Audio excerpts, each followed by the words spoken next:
السلام علیکم ناظرین، لبیک اسلام آفیشیل چینل میں خوش آمدید۔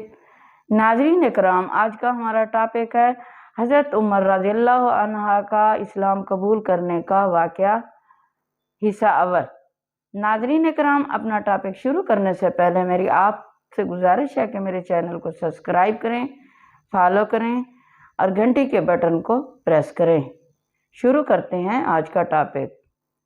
جب حضور صلی اللہ علیہ وآلہ وسلم نے نبوت کا اعلان کیا تو اس وقت قریش قبیلے میں کل 17 لوگ لکھنا پڑھنا جانتے تھے۔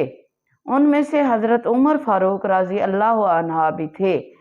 حضرت عمر فاروق رضی اللہ عنہ نے گھڑ سواری میں مہارت حاصل کی۔ آپ گھوڑے پر اچھل کر بیٹھ جاتے تھے۔ کشتی کا فن بھی سیکھا۔ اونچے قد کے طاقتور آدمی تھے۔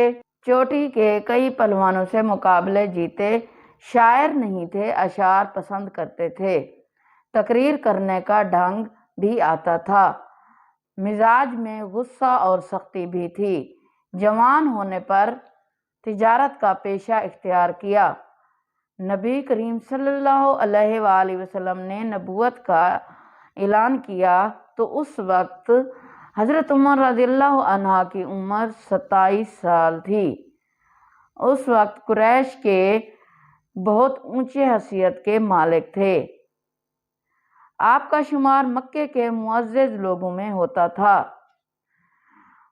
ان کے بھائی زید بن خطاب اور بہن فاطمہ بنت خطاب اور بہنوئی سعید بن زید نے جلد ہی اسلام قبول کر لیا، لیکن عمر رضی اللہ عنہ اپنے باپ دادا کے مذہب پر سختی سے قائم رہے اور ڈٹ کر اسلام کی مخالفت کی۔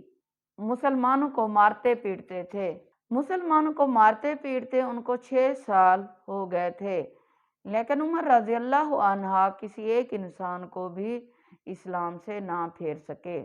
اس دوران کچھ ایسے واقعات بھی پیش آئے تو وہ سخت الجھن میں پڑ گئے تھے۔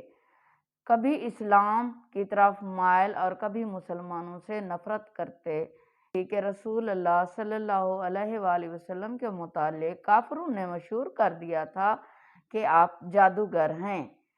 اس زمانے میں ایک دن انہوں نے رسول پاک صلی اللہ علیہ وآلہ وسلم کو حرم شریف میں نماز پڑھتے ہوئے دیکھا تو عمر رضی اللہ عنہ آپ صلی اللہ علیہ وآلہ وسلم کے پیچھے کھڑے ہو گئے۔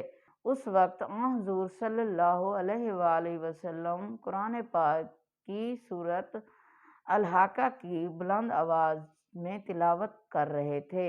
اللہ کے کلام نے ان پر بہت اثر کیا۔ انہیں یقین ہو گیا کہ نہ تو آپ جادوگر ہیں اور نہ ہی آپ کوئی شاعر ہیں۔ دل میں اسلام قبول کرنے کے لیے نرم گوشہ تیار ہو گیا، لیکن باپ دادا کے مذہب کو چھوڑنے پر ابھی بھی تیار نہیں تھے۔ ناظرین کرام، یہ تھا اس ویڈیو کا حصہ اول۔ انشاءاللہ ناظرین کرام، اس کا بقیہ حصہ کل کی ویڈیو پہ ملاحظہ فرمائیں گے۔ تب تک کے لیے اجازت دیں۔ اللہ حافظ۔